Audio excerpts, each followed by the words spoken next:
Local, quick, and to the point.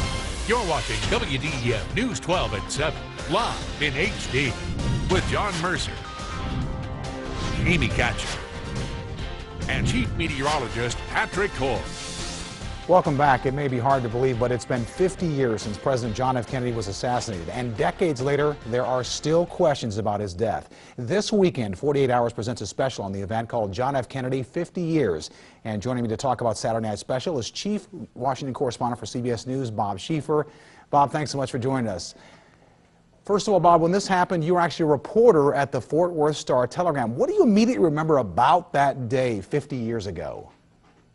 What I remember is I wasn't assigned to cover the story when President Kennedy came to Texas, and I kind of got into it on kind of a fluke.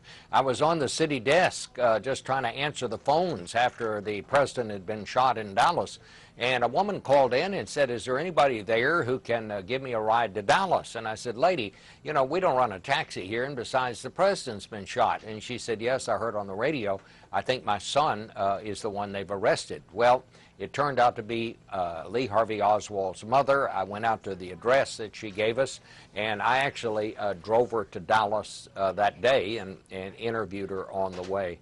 But I tell you, this is a weekend that changed America. I think it was a time when we lost our innocence. I mean, we had never had anything, John, happen like this in our lifetimes, and suddenly this young, glamorous president was cut down in a matter of seconds by the bullets of what I believe was a man who was mad.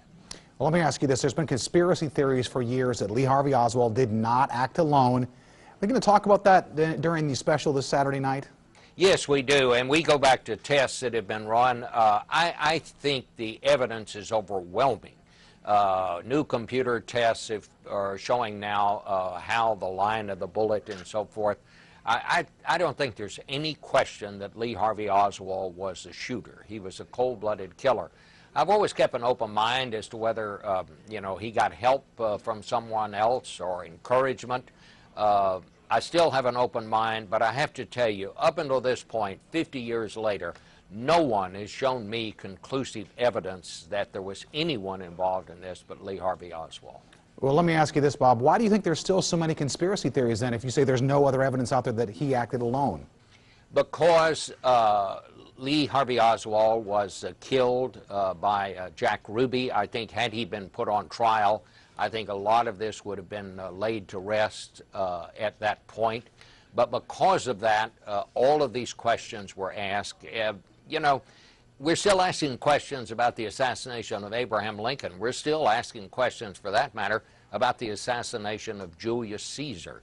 I just think it's one of those things where people will never be satisfied. It's hard for them to believe that this disturbed person, this guy who was a loser, this guy who had never succeeded at anything but who apparently had delusions of grandeur, was able to take down in the prime of his life a president of the United States. But I think he did.